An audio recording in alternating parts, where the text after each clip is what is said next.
Good morning student. आज के इस वीडियो में हम देखेंगे यशपाल जी के द्वारा लिखित कहानी लखनवी अंदाज। लखनवी अंदाज ऐसे कहते ही लखनऊ यह शहर हमारे सामने आ जाता है। लखनऊ ये जो शहर था ये नवाबों की नगरी मानी जाती है। वहाँ पे नवाबों की रियासतें थी, वहाँ के वो राज्य माने जाते थे। लेकिन बाद में परिस्थितियाँ बदल गई, उनकी रियासतें छीन ली गई, लेकिन नवाब यह मानने के लिए कभी तैयार हुए ही नहीं। आज भी वह वास्तविकता और यथार्थ से दूर भागने की कोशिश करते हैं, बनाटी जीवन शैली जीते हैं। और अपने इस लखनवी अंदाज में यशपाल जी ने इन्हीं नवाबों के इस बनावटी जीवन शैली पर करारा प्रहार किया है। ये नवाब जो है ये सामंत वर्ग का प्रतिनिधित्व करते हैं। बनावटी जो शान शौकत है उसमें अपना जीवन जीते हैं। सामान्य लोग जो तौर तरीकों का इस्तेमाल करते हैं, इन तौर तरीकों को वह ठुकराते हैं, अपने नए नए सूक्ष्म तरीके इस्तेमाल करते हैं और अपनी अमीरी दिखाने का प्रदर्शन करते हैं। लेकिन इसी एक नवाब के बारे में लेखक ने अपने लखनवी अंदाज इस कहानी में बताया है। तो लखनवी अंदाज यह जो अपना पाठ है 12वां, यह शुरू करने से पहले हम यशपाल जी के बारे में देखेंगे। यशपाल जी जो है उनका जो जन्म है वो 1903 में पंजाब के एक छावनी में हुआ था। वहीं पे लाहौर के एक नेशनल कॉलेज में उन्होंने अपने बीए तक की पढ़ाई की। वहीं पे सरदार भगत सिंह, सुखदेव, इनके साथ उनकी मुलाकात हुई। और वे भारतीय स्वतंत्रता आंदोलन में हमेशा भाग लिया करते थे, इसीलिए लेखक ने भी भारतीय स्वतंत्रता आंदोलन में भाग लिए। और इसी भारतीय स्वतंत्रता आंदोलन में भाग लेने की वजह से कई बार उनको जेल में भी जाना पड़ा। और तेरी मेरी उसकी बात, यह जो एक साहित्य उन्होंने लिखा है, ये मेरी तेरी उसकी बात, इस साहित्य के लिए उनको साहित्य अकादमी का पुरस्कार भी मिला हुआ है। विषय के अनुरूप वह अपने लेखन में अंग्रेजी उर्दू शब्दों का इस्तेमाल भी करते हैं। वह अपनी रचना करते समय जिस भाषा का इस्तेमाल करते हैं या जिस रचना करते समय जिस शब्दों का इस्तेमाल करते हैं वह एकदम स्वाभाविक और सजीव होते हैं। यह लखनवी अंदाज यह उसी की तरह उनकी एक लिखी हुई कहानी है। वह प्रसिद्ध कहानीकार के तौर पे प्रख्यात हुए हैं। वैसे उन्होंने बहुत सारे उपन्यास भी लिखे हैं, लेकिन हिंदी साहित्य में वह कहानीकार के तौर पे माने जाते हैं, प्रसिद्ध कहानीकार माने जाते हैं। उनकी लखनवी अंदाज जो बनावटी जीवन शैली पर प्रहार करने वाली वैसी एक कहानी है। ये हम देखते हैं कि लेखक ने अपनी जो लेखन की शुरुआत की है वहाँ पे लिखा है कि मुसफ़िल की पैसेंजर ट्रेन चल पड़ने को उतावली में फूंक मार रही थी। यहाँ पे मुसफ़िल मतलब रेलवे का एक ऐसा ठिकान कि जहाँ से हर जगह जाने के लिए रेलवे निकलती है।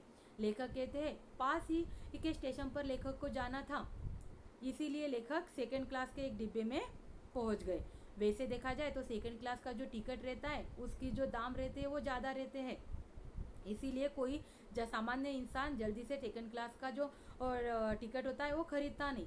लेकिन लेखक ये जो है यह एक कहानीकार होने के कारण इनको शांतता, एकांत चाहिए था, इसीलिए उन्होंने ज़्यादा पैसे लेकिन सेकंड क्लास का एक टिकट खरीद लिया।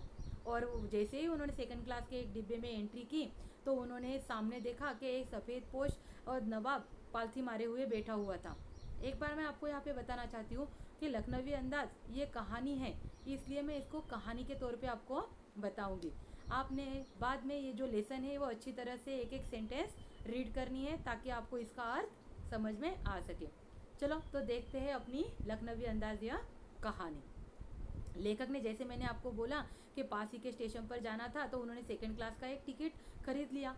और सेकंड क्लास के डिब्बे में जैसे ही उन्होंने एंट्री की तो उन्हें सामने पालथी मारे हुए एक नवाब साहब दिखाई दिए, जो लेखक के आने से असंतुष्ट उनके चेहरे पे दिखाई दे रहा था। उनके सामने 2 ताजे मुलायम खीरे जो थे वो पड़े हुए थे, तौलिए पर उन्होंने अच्छी तरह से उसको रखे हुए थे। लेखक ने जैसे ही एंट्री की तो उनके असंतोष की भावना जो उनके चेहरे पे साफ दिखाई दे रही थी, तो ये लेखक ने गौर भी किया कि उनको मेरे इस डिब्बे में प्रवेश करना बिल्कुल भी पसंद नहीं हुआ, क्योंकि उन्होंने एक तो लेखक की तरफ देखा नहीं, लेखक की तरफ देखकर भी खिड़की के बाहर देखने के दिखाना चाहा। और लेखक ने मानो उनके एकांत में एक खलल डाली हो। इस तरह से बहुत सारी ऐसी बातें थी जिससे लेखक को साफ पता चल रहा था कि इस नवाब को लेखक का इस डिब्बे में प्रवेश करना बिल्कुल भी पसंद नहीं आया। फिर भी लेखक वहाँ पे बैठे रहे, अपने आत्मसम्मान में उन्होंने भी अपनी नज़रें झुका ली। खिड़की के बाहर वो भी देखने लगे। तभी नवाब साहब ने थोड़ी देर के बाद लेखक की तरफ देखा और उनको पूछा, क्या आप खीरे खाएंगे? ये जो है ये लखनऊ के नजीज मतलब लाजीज, ये जो कहते हैं हम मुलायम खीरे हैं, क्या आप उसको खाएंगे? लेखक ने आत्मसम्मान में ये नहीं कह दिया, वो अड़े रहे। उन्होंने खीरे खाने से इनकार कर दिया। फिर जो नवाब साहब थे उन्होंने क्या किया, अपने सीट के नीचे रखे हुए जो पानी था उसको बाहर निकाला, खिड़की के बाहर उन खीरों को अच्छी तरह से धोए और तौलिए पर रख दिए। तौलिए से बाद में उन्होंने अच्छी तरह से उनको पोंछे, अपने जेब में से एक चाकू निकाला और उसके आगे और पीछे के खीरे के जो सिरे थे उसको काट दिए। और बाद में उन्होंने उनके ऊपर जो झाग था, मतलब उसके खीरे के ऊपर जो झाग था, झाग निकाल दिया। झाग निकालना मतलब उसके ऊपर जो छिलके रहते हैं उसको अच्छी तरह से निकाल दिए। फिर उन्होंने उस खीरे के अच्छी तरह से फाके किए, मतलब उनके जो हम बोलते हैं उनके अच्छी तरह से टुकड़े किए और उसको अच्छी तरह से उस तौलियों पर सजा दिया। आपको पता है कि खीरे कैसे बेचे जाते हैं? लेखक कहते हैं कि मैंने हर बार जो देखा कि लखनऊ के रेलवे स्टेशन हो या कोई भी रेलवे स्टेशन क्यों ना हो, वहाँ पे जो खीरे के फाके बेचे करते हैं तो उसके ऊपर अच्छी तरह से मसाला डाला जाता है, जो जीरे की पूर्ण, नमक और लाल मिर्च से बनाया जाता है। तो नवाब साहब ने वैसे ही मसाला बाहर निकाला और उस खीरे की जो फाके थे उनके ऊपर डाल दिया। अब वो फाकों को देखकर मुंह में पानी तो आ रहा था, लेकिन लेखक पहले ही ना कर चुके थे तो उसकी तरफ उन्होंने देखा भी नहीं। बाद में नवाब साहब ने फिर से एक बार लेखक को कहा, वल्ला यह लखनऊ के मुलायम खीरे हैं, अच्छे खीरे हैं, क्या आप उसको खाएंगे? यह बड़े लजीज हैं, आप खाएंगे? मैंने आत्मसम्मान में पहले ही ना कर चुका था, मुंह में पानी आ रहा था, लेकिन फिर भी मैंने ना कहने की वजह से अड़ा रहा और मैंने उनको फिर से एक बार इनकार कर दिया। लेखक ने जैसे ही इनकार किया, नवाब साहब ने अपनी आहें भर ली और फिर से एक बार उस खीरे की तरफ देख लिए। खीरे की तरफ देखा, आंखें बंद कर ली और एक एक खीरे की फाकों को उठाते गए, अपने ओठ और नाक की तरफ लेकर गए, उसको सूंघा, उसके सुगंध ली और एक एक खीरे को खिड़की के बाहर छोड़ते गए। लेखक के समझ में नहीं आ रहा था कि ये नवाब आखिर ऐसे क्यों कर रहा है, लेकिन बाद में सोचने पर लेखक को समझ में आया कि ये नवाब मैंने ना करने की वजह से और अपना नवाबी ये तरीका दिखाने की वजह से, क्योंकि नवाब हमेशा आम लोगों के ऊपर अपना धाक जमाने की कोशिश करते रहते हैं। ठीक उसी तरह से नवाब साहब ने क्या किया, हर वक्त वो फाके को उठाते गए, एक एक फाके को अपने ओठों तक और अपने नाक के पास तक लेकर गए, उसका स्वाद और सुगंध लेते गए।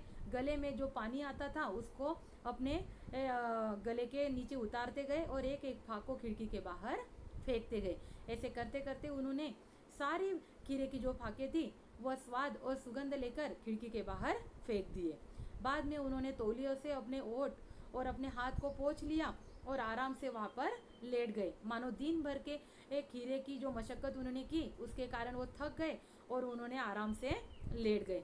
मैं सोच रहा था कि आखिरकार नवाब साहब ने ऐसा क्यों किया, और नवाब साहब जैसे इंसान अगर केवल स्वाद और सुगंध लेने मात्र से अपनी पेट की जो आग है वो बुझा सकते हैं, तो क्या मैं बिना पात्र, बिना घटना या बिना किसी कथ्य से कहानी नहीं लिख सकता?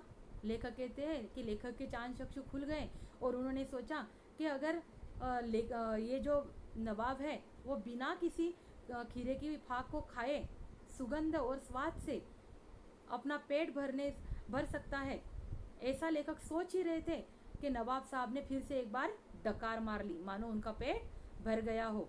लेखक ने उनकी तरफ देखा, तब नवाब साहब ने लेखक की तरफ देखा और कहा, खीरे लजीज होते हैं पर होते हैं बड़े शकील, नामुरत पेट पर बोझा डालते हैं। ऐसा कहकर वह लेट गए और सो गए। लेखक सोच में पड़ गए।